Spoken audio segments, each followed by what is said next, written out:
തങ്ങളുടെ അമ്മയുടെ കാമുകനെ തേടി കഴിഞ്ഞ 35 വർഷമായി മക്കൾ അലഞ്ഞു നടക്കുകയാണ്. വേറൊരു തരത്തിൽ പറഞ്ഞാൽ കഴിഞ്ഞ 35 വർഷമായി അമ്മയുടെ കാമുകനെ പരതി നടക്കുകയാണ് തോമസും വർഗീസും, അതായത് തുമ്മയും വർക്കിയും. ഏവർക്കും സ്നേഹ നമസ്കാരം. ട്രാവൽ വിത്ത് സുനുവിൻ്റെ സത്യം തേടിയുള്ള മറ്റൊരു അധ്യായത്തിലേക്ക് ഏവരെയും ഹൃദയപൂർവ്വം സ്വാഗതം ചെയ്യുകയാണ്. ദയവായി നിങ്ങളുടെ ലൈക്കും ഷെയറും സബ്സ്ക്രിപ്ഷനും നമുക്ക് വളരെയേറെ അത്യാവശ്യമാണ്. കാരണം ചില ജീവിതങ്ങൾ തിരിച്ച് ലഭിക്കുവാനായിട്ട് നമുക്ക് നിങ്ങളുടെ സപ്പോർട്ട് കൂടിയേ തീരൂ. ഇന്ന് ഞാൻ നിങ്ങളുമായി സംസാരിക്കുന്നത് ഒരു അമ്മയ്ക്ക് വേണ്ടി ഇടതടവില്ലാതെ അമ്മയുടെ കാമുകനെ തപ്പി നടക്കുന്ന രണ്ട് മക്കളെ കുറിച്ചിട്ടാണ്. അതാണ് ഞാൻ പറഞ്ഞത്. ആ മക്കളുടെ പേരാണ് തൊമ്മനും വർക്കിയും, അതായത് തോമസും വർഗീസും. തോമസിൻ്റെയും വർഗീസിൻ്റെയും സ്ഥലം കുറവലങ്ങാടാണ്. കുറവലങ്ങാടുള്ള അന്നമ്മ ചേർത്തിയുടെ മക്കളാണ് തോമസും വർഗീസും. മറ്റൊരു പ്രത്യേകതയുടെ ഉണ്ട്. കഴിഞ്ഞ 35 വർഷങ്ങളായി അന്നമ്മ ചേർത്തി വാ തുറന്ന് എന്തെങ്കിലും സംസാരിച്ചിട്ട് ആരോടെങ്കിലും ഒന്ന് മിണ്ടിയിട്ട് തൻ്റെ കാമുകനെ നഷ്ടപ്പെട്ട 35 വർഷങ്ങളായതുകൊണ്ട് ആ 35 വർഷക്കാലമായി തൻ്റെ പ്രിയതമനെ നഷ്ടപ്പെട്ട ആ സമയം മുതൽ തൻ്റെ സംസാരം എന്നേക്കുമായി അവസാനിപ്പിച്ചിരിക്കുകയാണ് അന്നമ്മ ചേട്ടത്തി. ഇന്ന് അന്നമ്മ ചേട്ടത്തിക്ക് 70 വയസ്സോളം പ്രായമുണ്ട്. തൻ്റെ 35-ാമത്തെ വയസ്സിൽ തൻ്റെ 35-ാമത്തെ വയസ്സിൽ താൻ അവസാനമായി സംസാരിച്ചതാണ്. അതിനുശേഷം ഇന്ന് വരെ അന്നമ്മ ചേട്ടത്തി സംസാരിച്ചിട്ടില്ല. അന്നമ്മ ചേട്ടത്തിയുടെ ഭർത്താവിൻ്റെ പേര് മാത്യൂസ് എന്നാണ്. ആ അന്നമ്മ ചേട്ടത്തി ഭർത്താവുമായിട്ട് ഇപ്പോൾ അകന്നു കഴിയുകയാണ്. അല്ലെങ്കിൽ ഒരു തരത്തിൽ പറഞ്ഞു കഴിഞ്ഞാൽ അന്നമ്മ ചേട്ടത്തി ഭർത്താവുമായി വിവാഹബന്ധം വേർപെടുത്തി എന്ന് പറയുന്നത് തന്നെയായിരിക്കും ശരി. കുറവലങ്ങാടുകാരിയായ അമ്മ അന്നമ്മ ചേട്ടത്തി അത്യാവശ്യം സാമ്പത്തിക സ്രോതസ്സുള്ള, അത്യാവശ്യം പേര് കേട്ട വളരെ വലിയ ഒരു തറവാട്ടിലെ അംഗമായിരുന്നു. പഠനകാലം മുതൽക്ക് തന്നെ തൻ്റെ സീനിയറായിട്ടുണ്ടായിരുന്ന ഒരാൾ, അദ്ദേഹത്തിൻ്റെ പേര് ജോർജ് സെബാസ്റ്റ്യൻ എന്നാണ്. ഞാൻ പേരെടുത്ത് പറയുകയാണ്, കാരണം ജോർജ് സെബാസ്റ്റ്യൻ എന്ന് പറയുന്ന ഈ ആൾ, അദ്ദേഹം മൂവാറ്റുപുഴക്കാരനാണ്. ജോർജ് സെബാസ്റ്റ്യൻ, മൂവാറ്റുപുഴയിലുള്ള ജോർജ് സെബാസ്റ്റ്യനെയാണ് അന്നമ്മ ചേട്ടത്തി പ്രണയിച്ചത്. തൻ്റെ കാമുകനെ കഴിഞ്ഞ എത്രയോ വർഷങ്ങളായിട്ട്, 35 വർഷക്കാലമായിട്ട് തൻ്റെ കാമുകനെ അന്നമ്മ ചേട്ടത്തി കാത്തിരിക്കുകയാണ്. ജോർജ് സെബാസ്റ്റ്യൻ എന്ന് പറഞ്ഞ മൂവാറ്റുപുഴക്കാരനായ കഴിഞ്ഞ 35 വർഷമായി അന്നമ്മ ചേട്ടത്തിയുടെ ജീവിതത്തിൽ നിന്ന്, അതായത് കുറവലങ്ങാടുകാരിയായ അന്നമ്മ ചേട്ടത്തിയുടെ ജീവിതത്തിൽ നിന്ന് അകന്നു പോയിട്ട് 35 വർഷക്കാലമായി. ഈ 35 വർഷക്കാലമായി അങ്ങയെക്കുറിച്ച് യാതൊരു വിവരങ്ങളും ലഭിക്കാത്തത് കൊണ്ട് ട്രാവൽ വിത്ത് സുനു അങ്ങയുടെ ഈ കാര്യം പറഞ്ഞ് നമ്മളൊരു വീഡിയോ ചെയ്യുകയാണ്. കാരണം ജോർജ് സെബാസ്റ്റ്യൻ എന്ന് പറഞ്ഞ വ്യക്തി ഈ ഭൂമുഖത്ത് എവിടെയെങ്കിലും ഉണ്ടെങ്കിൽ തീർച്ചയായിട്ടും ദയവായി തിരിച്ചു വരിക. അന്നമ്മ ചേട്ടത്തി കാത്തിരിക്കുകയാണ്. അതുപോലെ തന്നെ തൊമ്മനും വർക്കിയും തങ്ങളാൽ കഴിയുന്നത് പോലെ തീർച്ചയായിട്ടും അങ്ങയെ അന്വേഷിക്കുന്നുണ്ട്. പക്ഷേ ഇതുവരെ അവർക്ക് അങ്ങനെ ഒരു എവിടെയാണ് എന്താണ് എന്ന് യാതൊരു ഇൻഫർമേഷൻ ലഭിച്ചിട്ടില്ല. അപ്പോൾ അങ്ങനെയാണ് യാദൃശ്ചികമായിട്ട് ഞാൻ ഈ പ്രണയകഥയേക്കാൾ ഉപരിയായിട്ട് ഈ ദുഃഖകഥയുടെ വിവരം അറിയാനായി ഇടവരുന്നത്. അപ്പോൾ തീർച്ചയായിട്ടും വിചാരിച്ചു അമ്മയുടെ ഈ കാത്തിരിപ്പിന് ഒരു വിരാമം വേണം. ഈ കാത്തിരിപ്പിന് വിരാമം വേണമെങ്കിൽ തീർച്ചയായിട്ടും അതിന് ജോർജ് സെബാസ്റ്റ്യൻ എന്ന് പറഞ്ഞ അമ്മ ജീവിതത്തിൽ ഏറ്റവും അധികം സ്നേഹിച്ചിരുന്നയാൾ തിരികെ വരും എന്നുള്ളത് തന്നെയാണ് അമ്മയുടെ പ്രതീക്ഷ. കാരണം ആ സങ്കടത്തിൻ്റെ അഗാധമായ ഗർത്തത്തിലേക്ക് ആ മനസ്സ് വീണു പോയതാണ്. അതുകൊണ്ടാണ് അന്ന് മുതൽ ഈ കഴിഞ്ഞ 35 വർഷമായിട്ട് അമ്മ സംസാരിക്കാതിരുന്നത്. അമ്മയുടെ ഭർത്താവായിട്ടുള്ള, ഞാൻ പറഞ്ഞ മാത്യൂസ് എന്നാണ് അമ്മയുടെ ഭർത്താവിൻ്റെ പേര്. അദ്ദേഹവും പ്രശസ്തനായ പണക്കാരനുമായിട്ടുള്ള വലിയൊരു തറവാട്ടിലെ അംഗമാണ്. അദ്ദേഹം ജോർജ് സെബാസ്റ്റ്യനെ തല്ലിക്കൊന്ന് കിണറ്റിൽ താഴ്ത്തിയിട്ട് ആ കിണർ മൂടി അതിൻ്റെ മുകളിൽ ഒരു തെങ്ങ് വെച്ചു എന്നാണ് അന്നമ്മ ചേട്ടത്തിയോട് പറഞ്ഞിരിക്കുന്നത്. അത് അതേപടി ചേട്ടത്തി അങ്ങനെ വിശ്വസിച്ചിട്ടില്ല. കാരണം തൻ്റെ ഭർത്താവ് നന്നായിട്ട് പഠിക്കുന്നയാളായിരുന്നു, നല്ല കഴിവുള്ള ആളായിരുന്നു, സകലകലാ വല്ലഭനായിരുന്നു. പക്ഷേ അദ്ദേഹത്തിന് ഒന്ന് മാത്രമാണ് ഇല്ലാതിരുന്നത്, പണത്തിൻ്റെ കുറവ് മാത്രമാണ് ഇല്ലാതിരുന്നത്.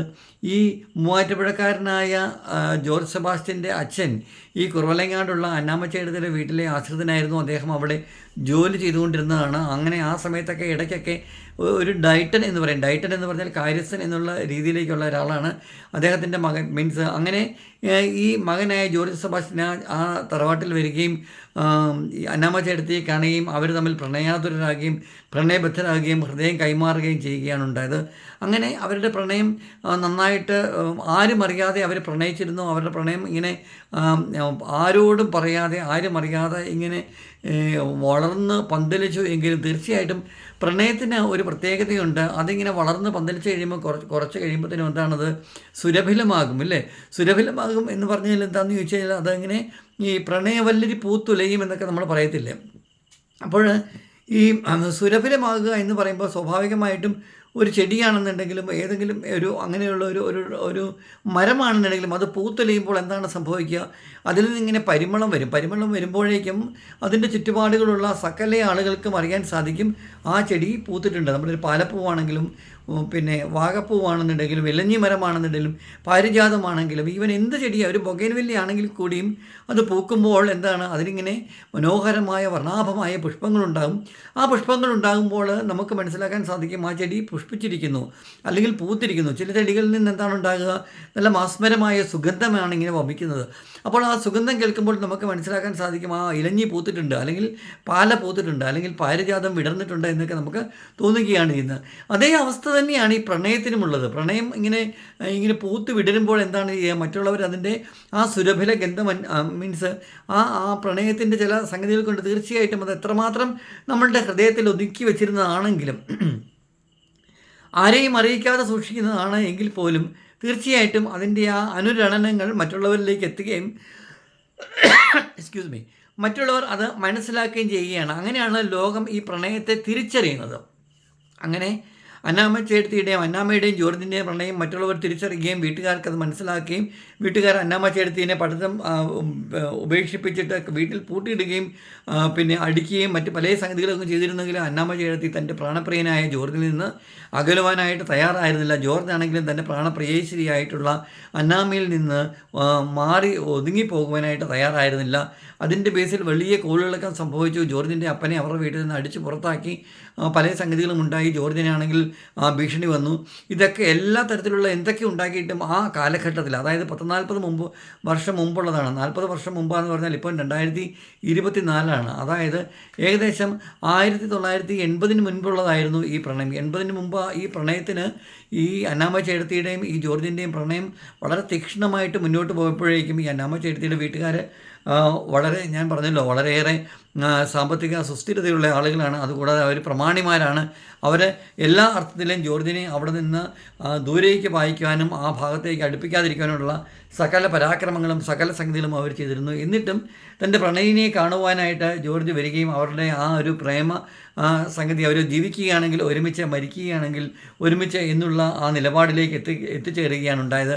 പക്ഷേ ആ നിലപാടിലേക്ക് എത്തിച്ചേർന്നിട്ടുണ്ടെങ്കിലും ജോർജിനെ അവർ അടിച്ചൊതുക്കി ഒരു കണക്കിന് നാട് കടത്തി എന്ന് വേണമെങ്കിൽ പറയാം. കാരണം ആ നാട് കടത്തുവാനായിട്ട് മറ്റൊരു കാരണമുണ്ട്. തൻ്റെ അപ്പനെ കത്തിമുനയിൽ നിർത്തിയിട്ട് നീ ഇവിടുന്ന് വിട്ടുപോയില്ലെങ്കിൽ നിൻ്റെ അപ്പനെയും അമ്മയും ഞങ്ങൾ കത്തിമുനയിൽ നിർത്തുക മാത്രമല്ല കത്തിച്ചാമ്പലാക്കും എന്ന് പറഞ്ഞു. മൂവാറ്റുപുഴക്കാരായവരെ കത്തിച്ച് ചാമ്പലാക്കി കളയും എന്നുള്ള ആ ഭീഷണിക്ക് വഴങ്ങിയിട്ട് ജോർജിന് തൽക്കാലത്തേക്കാണെങ്കിലും തൻ്റെ നാട്ടിൽ നിന്നും വീട്ടിൽ നിന്നും മാറി നിൽക്കേണ്ടതായിട്ട് വന്നു. കാരണം അത്രയേറെ ഭീഷണിയും അത്രയേറെ പണക്കൊഴുപ്പമുള്ള ആളുകളാണ് തൻ്റെ പ്രാണപ്രിയയായ അന്നമ്മയുടെ വീട്ടുകാർക്കുണ്ടായിരുന്നത്.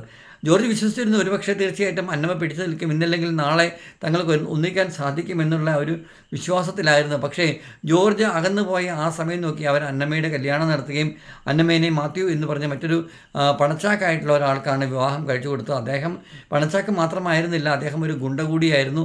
ഇപ്പോൾ അന്നമ്മയും മാത്യുവും തമ്മിൽ പരസ്പരം അകന്നു കഴിയുകയാണ് എന്നുള്ളത് വസ്തുതയാണ്. എങ്കിലും ഈ മാത്യു എന്ന് പറഞ്ഞയാൾ ഈ വസ്തുതകളൊക്കെ മനസ്സിലാക്കി ഇന്നപോലെയാണ് അന്നമ്മയ്ക്കൊരു പ്രണയം ഉണ്ടായിരുന്നു എന്നുള്ള കാര്യമൊക്കെ അറിഞ്ഞതുകൊണ്ട് തന്നെയാണ് അവരെ വിവാഹം കഴിക്കുവാനായിട്ട് തയ്യാറായത്. വിവാഹം കഴിച്ചു. പക്ഷേ അതിനുശേഷം വളരെയേറെ മാനസികമായിട്ടും ശാരീരികമായിട്ടും ധാരാളം പീഡനങ്ങൾക്ക് അന്നമ്മ എന്ന് പറഞ്ഞ അന്നത്തെ കാലത്തെ ആ യുവതിക്ക് ധാരാളം പീഡനങ്ങൾക്ക് ഏറ്റുവാങ്ങേണ്ടി വന്നു. ഒരു തവണയെങ്കിലും തൻ്റെ പ്രാണപ്രിയൻ തന്നെ വന്നിരുന്നെങ്കിൽ തന്നെ കണ്ടിരുന്നെങ്കിൽ എന്നുള്ള ഒരു പ്രതീക്ഷയും പ്രത്യാശയോടും കൂടിയിട്ട് അന്നമ്മ എന്ന് പറഞ്ഞ സ്ത്രീ അവിടെ ഇങ്ങനെ ജീവിച്ചു പോവുകയായിരുന്നു. അങ്ങനെ ഒരു സുപ്രഭാതത്തിൽ അദ്ദേഹം മടങ്ങി വരികയാണ്. അദ്ദേഹം മടങ്ങി വന്നപ്പോൾ മനസ്സിലായി താൻ ഇത്രയും നാൾ മനസ്സിൽ കൊണ്ടുവരുന്ന തൻ്റെ പ്രാണപ്രിയ നിർബന്ധമായിട്ട് മറ്റൊരു വിവാഹത്തിലേക്ക് പോവുകയും ഒരു ഭാര്യ എന്ന പദവി മാത്രമായിട്ട് അങ്ങനെ മുന്നോട്ട് പോവുകയും ചെയ്യുന്നുണ്ട് എന്നുള്ള കാര്യം ജോർജിന് മനസ്സിലാക്കുകയും അവരൊന്നിച്ച് ഇവിടെ നിന്ന് ഒളിച്ചോടി മറ്റൊരു സ്ഥലത്തേക്ക് പോകാനുള്ള തീരുമാനമെടുക്കുകയും എങ്കിലും അവർ ആ സമയത്തൊക്കെ ആണെങ്കിലും ഒളിച്ചും പാത്തും പതുങ്ങിയുമൊക്കെ അന്നമ്മ ചേട്ടത്തി ഒരാളുടെ ഭാര്യയാണ്, അത് തെറ്റാണ് കാര്യമൊക്കെയാണ് എങ്കിലും നമ്മുടെ എന്താ പറയുക സഭയ്ക്കും അല്ലെങ്കിൽ തങ്ങളുടെ വിശ്വാസ പ്രമാണങ്ങൾക്കൊന്നും നിരക്കുന്നതായിരുന്നില്ല എങ്കിൽ കൂടിയും അവർ കണ്ടിരുന്നു, അവർ സമാഗമം അവർ നടത്തിയിരുന്നു. പക്ഷേ ഇത് കയ്യോടുകൂടി മാത്യുവിന് മനസ്സിലാക്കുകയും മാത്യു അവരെ ജോർജിനെ പിടിക്കുകയും ജോർജിനെ ഈ വിവരം പിടിച്ചു ജോർജിനെ തല്ലിക്കൊന്ന് കിണറ്റിൽ താഴ്ത്തിയിട്ട് ആ കിണറ്റിൻ്റെ മുകളിൽ തെങ്ങ് വെച്ചു എന്ന് ജോർജ് പലതവണ വീമ്പിളക്കി അന്നാമ്മച്ചി എടുത്തിട്ട് പറയുകയും ചെയ്തു. പക്ഷേ ഇത് സത്യമാണെങ്കിലും വിധിയാണെങ്കിലും അന്നാമ്മച്ചി എടുത്തേക്ക് പിന്നീട് ജോർജിനെ കുറിച്ചുള്ള യാതൊരു വിവരങ്ങളും ജോർജ് സെബാസ്റ്റ്യൻ എന്ന് പറഞ്ഞ മൂവാറ്റുപുഴക്കാരനെ കുറിച്ചുള്ള യാതൊരു വിവരങ്ങളും ഉണ്ടായിരുന്നില്ല. പക്ഷേ അന്നാമ്മച്ചി എടുത്ത് ഉറച്ചു വിശ്വസിച്ചിരുന്നു തൻ്റെ പ്രാണപ്രിയം വരുമെന്നുള്ള ആ വിശ്വാസത്തിലായിരുന്നു. പക്ഷേ അദ്ദേഹത്തിൻ്റെ അയാളെ കൊന്നുകളഞ്ഞു എന്ന് പറഞ്ഞ ആ തെളിവുകൾ സഹിതമായിട്ടാണ് ഒരു ദിവസം അന്നാമ്മച്ചി എടുത്ത ഭർത്താവ് വന്ന് വീമ്പിളക്കിയത്. അത് കണ്ട് പേടിച്ച് അല്ലെങ്കിൽ ഭയന്ന് അലറി നിലവിളിച്ച് കരഞ്ഞ ആ കരച്ചിലിന് ശേഷം പിന്നീട് നാളിതേവരെ അന്നാമ്മച്ചി എടുത്തി വാതുറക്കുകയോ സംസാരിക്കുകയോ ചെയ്തിട്ടില്ല. അതിനുശേഷം അന്നാമ്മച്ചി എടുത്തി ഗർഭവതി ആ ടൈമിലാണ് പുള്ളിക്കാരി ഗർഭവതിയായത്. 2 കുട്ടികളുണ്ടാകുകയും ചെയ്തു. 2 ഇരട്ട കുട്ടികളാണ് ഉണ്ടായത്. അതാണ് തുമ്മയും വർഗീസും തോമസുമായിട്ടുള്ള ഇരട്ട കുട്ടികൾ. ആ ഇരട്ട കുട്ടികൾ ഉണ്ടായതിന് ശേഷവുമാണെങ്കിൽ കൂടി തൻ്റെ കുഞ്ഞുങ്ങളെ താലോലിക്കുവാനോ അവർക്ക് താരാട്ട് പാടുവാനോ അവരുടെ പേര് വിളിക്കുവാനോ ഒന്നിനും അന്നാമ്മച്ചി എടുത്തി നാളിതേവരെ തൻ്റെ വാ തുറന്ന് യാതൊരു കാര്യങ്ങളും സംസാരിച്ചിട്ടുണ്ടായിരുന്നില്ല. അന്നാമ്മച്ചി എടുത്തി സംസാരിക്കണമെങ്കിൽ പക്ഷേ ഇവർ ധാരാളം ട്രീറ്റ്മെൻറ്റും മറ്റു കാര്യങ്ങളെല്ലാം കൊടുത്തപ്പോൾ മനസ്സിലായത് അന്നാമ്മച്ചി എടുത്തിക്ക് ഫിസിക്കലി അല്ലെങ്കിൽ സംസാരിക്കാതിരിക്കുവാനായിട്ടുള്ള യാതൊരു പ്രശ്നങ്ങളും ഉണ്ടായിരുന്നില്ല. പക്ഷേ പുള്ളിക്കാരി മനഃപൂർവ്വം സംസാരിക്കാതിരുന്നതാണ്. പുള്ളിക്കാരി സംസാരിക്കണമെങ്കിൽ പുള്ളിക്കാരിയുടെ എല്ലാമായ ജോർജിനെ ലഭിച്ചാൽ മാത്രമേ പുള്ളിക്കാരി സംസാരിക്കുകയുള്ളൂ എന്ന് പുള്ളിക്കാരി ഉറച്ച തീരുമാനത്തിലാണ് എന്ന് പിന്നീട് വീട്ടുകാരും മറ്റുള്ളവരുമൊക്കെ അനുമാനിക്കുകയായിരുന്നു. കാലം കടന്നുപോയി. പിന്നെ മാത്യുവിൻ്റെ ശാരീരികമായിട്ടുള്ള മാനസികമായിട്ടുള്ള ഉപദ്രവത്തിൽ നിന്ന് രക്ഷ നേടുവാനായിട്ട് പിന്നീട് അന്നാമ്മച്ചി എടുത്തിയുടെ വീട്ടുകാർ തന്നെ അതിന് സമ്മതിച്ചു കൊടുക്കുകയും അവരെ സെപ്പറേഷനാകുകയും മാത്യു ഇപ്പോൾ വേറെ വിവാഹമൊക്കെ കഴിച്ച് വേറെ താമസിക്കുകയാണ്. അന്നാമ്മച്ചി എടുത്തി തനിച്ചാണ് താമസിക്കുന്നത്. മക്കളുണ്ട്. തൊമ്മിയും വർക്കിയുമാണ്. പക്ഷേ ശരിയായിട്ട് പറഞ്ഞു കഴിഞ്ഞാൽ ഈ തൊമ്മിയും വർക്കിയും തൻ്റെ പ്രിയപ്പെട്ട ജോർജിൻ്റെ മക്കളാണോ അതോ മാത്യുവിൻ്റെ മക്കളാണോ എന്ന് ചോദിച്ചു കഴിഞ്ഞാൽ തീർച്ചയായിട്ടും എന്നോട് ചോദിച്ചു കഴിഞ്ഞാൽ എനിക്ക് പറയാൻ സാധിക്കുന്നത് എന്താണെന്ന് ചോദിച്ചാൽ അന്നാമ്മച്ചി എടുത്തിയുടെ പ്രിയപ്പെട്ടവനായിട്ടുള്ള ജോർജ് സെബാസ്റ്റ്യൻ്റെ മക്കളാണ് തൊമ്മിയും വർക്കിയും. അതുകൊണ്ടാണ് തങ്ങളുടെ പിതാവിനെ അന്വേഷിച്ചത്. കഴിഞ്ഞ 35 വർഷമായിട്ട് തങ്ങളുടെ കാണാതായ അമ്മയുടെ എല്ലാമായിരുന്ന കാമുകനായ ആ ജോർജ് സെബാസ്റ്റ്യൻ എന്ന വ്യക്തിയെ അവരിങ്ങനെ അന്വേഷിച്ചു കൊണ്ടേയിരിക്കുകയാണ്.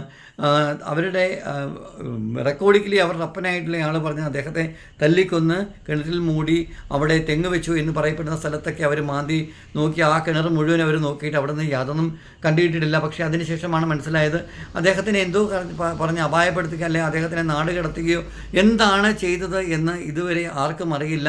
അതറിയാവുന്ന ഒരേ ഒരു വ്യക്തി മാത്യു എന്ന് പറഞ്ഞ ആൾ മാത്രമാണ്.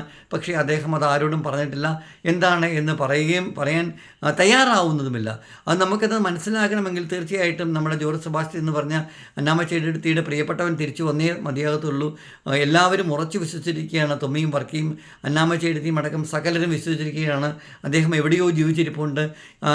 എന്തോ ഭയപ്പെട്ടിട്ട് അല്ലെ എന്തോ ഒരു പ്രത്യേക കാരണങ്ങളാൽ അദ്ദേഹം മടങ്ങി വരാതിരിക്കുകയാണ്. ദയവായിട്ട് ട്രാവൽ വിസ്നുവിൻ്റെ സത്യം തേടിയുള്ള യാത്രയുടെ ഈ ചാനൽ കണ്ടിട്ട് തീർച്ചയായിട്ടും നിങ്ങൾ ലോകത്തിൻ്റെ ഏത് കോണിലാണെങ്കിലും കുറവലങ്ങാടുള്ള നിങ്ങളുടെ പ്രിയപ്പെട്ട അന്നമ്മയെ കാണുവാനായിട്ട് മൂവാറ്റുപുഴ കടാതി അടുത്താണ് അദ്ദേഹത്തിൻ്റെ സ്ഥലം. ഞാൻ എടുത്തു പറയുകയാണ്. അദ്ദേഹത്തിൻ്റെ പേര് ജോർജ് സെബാസ്റ്റ്യൻ എന്ന് തന്നെയാണ്. മൂവാറ്റുപുഴ കടാതിയുടെ അടുത്ത് തന്നെയാണ് അദ്ദേഹത്തിൻ്റെ വീട്.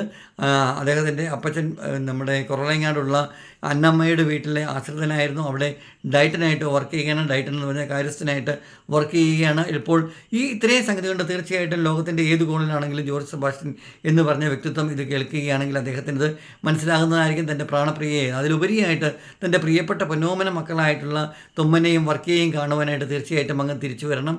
അങ്ങയെ കണ്ണടയ്ക്കുവാനായിട്ട്, അല്ലെങ്കിൽ ഒരു വാക്കൊന്ന് എൻ്റെ ജോർജയെ എന്ന് വിളിക്കുവാനായിട്ട് ആ അമ്മ മറ്റൊന്നും സംസാരിക്കാതെ, ദൈവനാമം പോലും ഉരുവിടാതെ എല്ലാം മനസ്സിലൊരുവിട്ടുകൊണ്ട് കാത്തിരിപ്പിൻ്റെ വഴിത്താരിലാണ്. നീണ്ട 35 വർഷങ്ങൾ കഴിഞ്ഞിരിക്കുന്നു.